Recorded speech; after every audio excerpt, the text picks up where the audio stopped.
बता दें कि बिहार सरकार के खिलाफ चिराग पासवान के साथ अब तेजस्वी यादव भी दिखाई दे रहे हैं। रुकी हुई बहाली और सभी भर्तियों को चालू करने के लिए सरकार पर दबाव बनना शुरू हो गया है।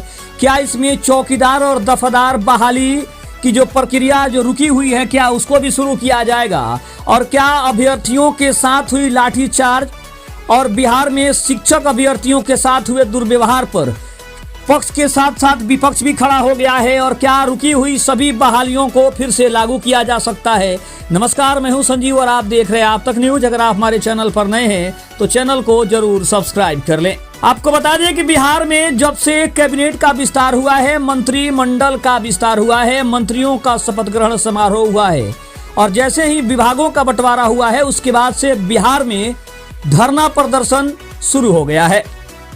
बिहार में शिक्षक भर्ती अभ्यर्थियों पर पुलिस ने जमकर लाठियां भाजी है। पटना में लाठी चार्ज तब किया गया जब शिक्षक अभ्यर्थी बिहार में टीचर भर्ती परीक्षा 4 कराने के लिए प्रदर्शन कर रहे थे। बिहार में बीपीएससी शिक्षक भर्ती परीक्षा 4 की मांग कर रहे टीचर अभ्यर्थियों पर पटना में पुलिस ने लाठीचार्ज किया। लाठीचार्ज तब हुआ जब अभ्यर्थी बीपीएससी टीचर 4 की परीक्षा की मांग को लेकर पटना कॉलेज से प्रदर्शन शुरू किए। अभ्यर्थी सीएम हाउस जाना चाह रहे थे, लेकिन बाकरगंज में पुलिस ने उन पर लाठियां भाजनी शुरू कर दी। इस लाठीचार्ज पर विपक्ष सत्ताधारी एनडीए की सहयोगी लोजपा रामविलास के सुप्रीमो और केंद्रीय मंत्री चिराग पासवान भी भड़क उठे हैं। चिराग पासवान ने अपने ही सरकार के खिलाफ जमकर भड़ास निकाली है। उन्होंने कहा कि बिहार लोक सेवा आयोग की शिक्षक भर्ती परीक्षा की अधिसूचना जारी करने की मांग को लेकर शांतिपूर्ण प्रदर्शन कर रहे अभ्यर्थियों पर पुलिस द्वारा लाठीचार्ज किया जाना अत्यंत दुर्भाग्यपूर्ण और निंदनीय है। लोकतंत्र में युवाओं को अपनी जायज मांगों को रखने का अधिकार है। शिक्षक भर्ती की प्रतीक्षा कर रहे हजारों अभ्यर्थी लंबे समय से अधिसूचना जारी होने की उम्मीद लगाकर बैठे हैं। उनकी आवाज सुनने के बजाय उनके ऊपर बल प्रयोग करना संवेदनशीलता और संवाद की भावना के विपरीत है। इसके बाद चिराग पासवान ने सम्राट सरकार से सीधी डिमांड कर दी है। उन्होंने कहा कि सरकार एवं प्रशासन को चाहिए कि अभ्यर्थियों की मांगों पर गंभीरता पूर्वक विचार करते हुए जल्द से जल्द टीचर 4 की अधिसूचना जारी करें तथा युवाओं के भविष्य और उनके धैर्य का सम्मान करें। साथ ही अभ्यर्थियों से भी आग्रह किया है कि कल ही सरकार के नए मंत्रिमंडल का विस्तार हुआ है, ऐसे में थोड़ा समय दें और धैर्य रखें। सरकार जरूर सकारात्मक पहल पर विचार करेगी। लेकिन अब बात करते हैं विपक्ष की, तो तेजस्वी यादव ने कहा है अपने बच्चों को बनाओ मंत्री और बाकी पर चलवाओ लाठी। विपक्षी राजद के कार्यकारी अध्यक्ष तेजस्वी यादव ने सम्राट सरकार पर तीखा हमला बोलते हुए कहा है कि अपने अपने बच्चों को मंत्री बना रहे हो और युवाओं पर लाठी चला रहे हो। बिहार में यही तो हो रहा है। एनडीए के नेताओं ने बिना चुनावी प्रक्रिया में भागीदार किए अपने बच्चों को मंत्री बना दिया, लेकिन बिहार के लाखों युवा जिन्होंने सालों मेहनत करके पढ़ाई की, उनसे चुनाव से पूर्व एनडीए के नेताओं द्वारा वादा किया गया था कि टीचर 4 की वैकेंसी जारी की जाएगी, लेकिन सरकार गठन के 6 महीने बाद भी टीचर 4 का विज्ञापन नहीं निकला और उल्टे वैकेंसी की मांग करने पर लाठियां बरसाई जा रही है। बिहार के युवाओं से आखिर इतनी नफरत क्यों है? तेजस्वी यादव ने सोशल मीडिया साइट एक्स पर पोस्ट करते हुए लिखा कि बिहार के युवाओं से इतनी नफरत क्यों है एनडीए सरकार को? क्यों उन पर अत्याचार किया जा रहा है? वे तो बस वादा निभाने के लिए कह रहे हैं जिस वादे के आधार पर उनसे वोट मांगा गया था।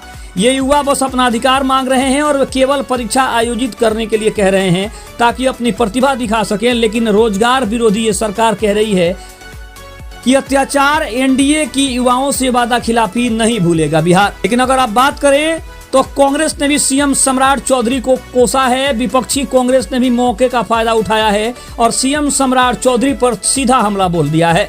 कांग्रेस ने सोशल मीडिया साइट एक्स पर लिखा है कि बिहार में बेरोजगार युवा रोजगार मांग रहे थे, बीजेपी सरकार ने पुलिस भेजकर लाठियों से पिटवाया है। ये है बीजेपी का जंगल राज, जहां जनता की कोई सुनवाई नहीं है। बीजेपी सरकार का फंडा साफ है, बेरोजगार रहो, नौकरी मांगोगे तो दौड़ा दौड़ा कर पीटेंगे। बिहार में शिक्षक भर्ती पर माहौल गर्म हो रहा है। बिहार में आखिरी शिक्षक भर्ती जो परीक्षा है वो बीपीएससी टीचर 3 करीब 2 साल पहले यानी 2024 में परीक्षा लेकर भर्ती की गई थी। तभी से शिक्षक अभ्यर्थी टीचर 4 की मांग कर रहे हैं और इससे पहले हाल ही में बीपीएससी ने बताया था कि विभाग की तरफ से शिक्षक भर्ती के लिए निर्देश आया है। हालांकि अभी तक इसको लेकर बीपीएससी ने आगे की जानकारी नहीं दी है।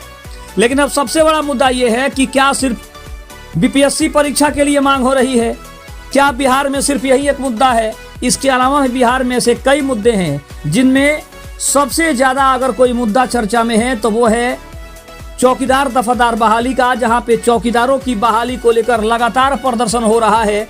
पटना के गर्दनी बाग में कितनी बार पुलिस की लाठियां उन आश्रितों ने खाई है जो वर्षों से उस अधिकार के लिए लड़ाई लड़ रहे हैं, जो वर्षों से इस उम्मीद में बैठे हैं कि सरकार कभी न कभी उनकी सुधि लेगी। लेकिन आखिर कब तक? बिहार सरकार अगर देखा जाए तो उनका पूरा मंत्रिमंडल का विस्तार हो चुका है, मंत्रियों के पदों का बंटवारा हो चुका है, उनका शपथ ग्रहण समारोह हो चुका है, नई सरकार बन गई है, नई सरकार का गठन हो गया है, विभागों का पूरा बंटवारा हो गया है, किसके हिस्से में कौन सा विभाग गया है इसका बंटवारा हो गया है, सारी चीजें स्पष्ट हो गई है। तो क्या चौकीदार और दफादार बहाली का जो मुद्दा है वो एक बार फिर से उठेगा?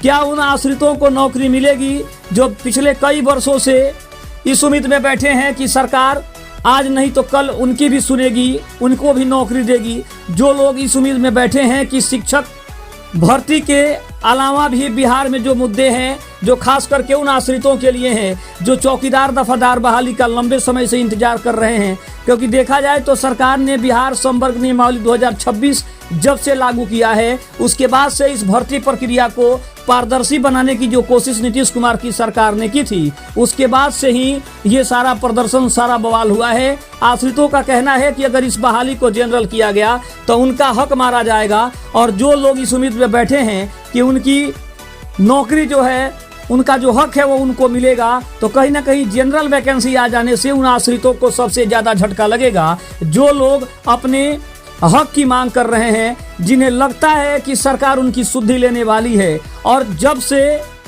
डॉक्टर संत सिंह ने इस बात की ओर इशारा किया है कि सरकार में कैबिनेट का विस्तार हो जाने दीजिए, कैबिनेट विस्तार के बाद इसके ऊपर जल्द से जल्द कोई फैसला होगा, तो अभ्यर्थी उस उम्मीद में भी बैठे हुए हैं कि आखिर अब सम्राट चौधरी की ये नई सरकार कब उनके लिए अपना फैसला सुनाएगी, जो लोग वर्षों से उस इंतजार में बैठे हुए हैं।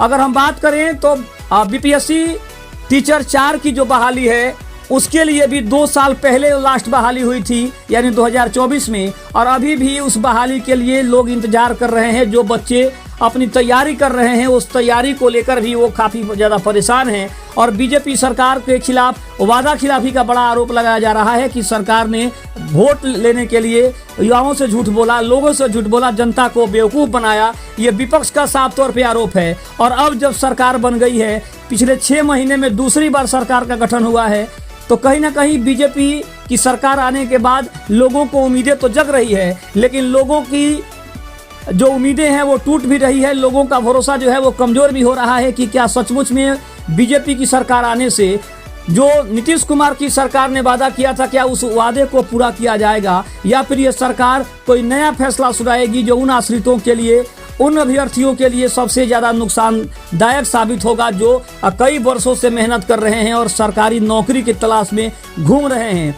तो कहीं ना कहीं देखा जाए तो बिहार में यह मुद्दा सबसे ज़्यादा गर्म है, और अब इस पर सम्राट सरकार की सबसे ज़्यादा उम्मीदें लोगों से हैं, और लोग उनसे ये उम्मीद जरूर कर रहे हैं कि उन अभ्यर्थियों के लिए, उन चौकीदार के आश्रितों के लिए सरकार कोई ऐसा फैसला सुनाएगी जो वर्षों से लंबित इन प्रक्रियाओं को एक नया अध्यादेश लाकर कहीं ना कहीं से पास करने की कोशिश की जाएगी, और जो लोग अभी भी उस उम्मीद में बैठे हैं उनकी उम्मीदों को एक नई उड़ान मिल जाएगी।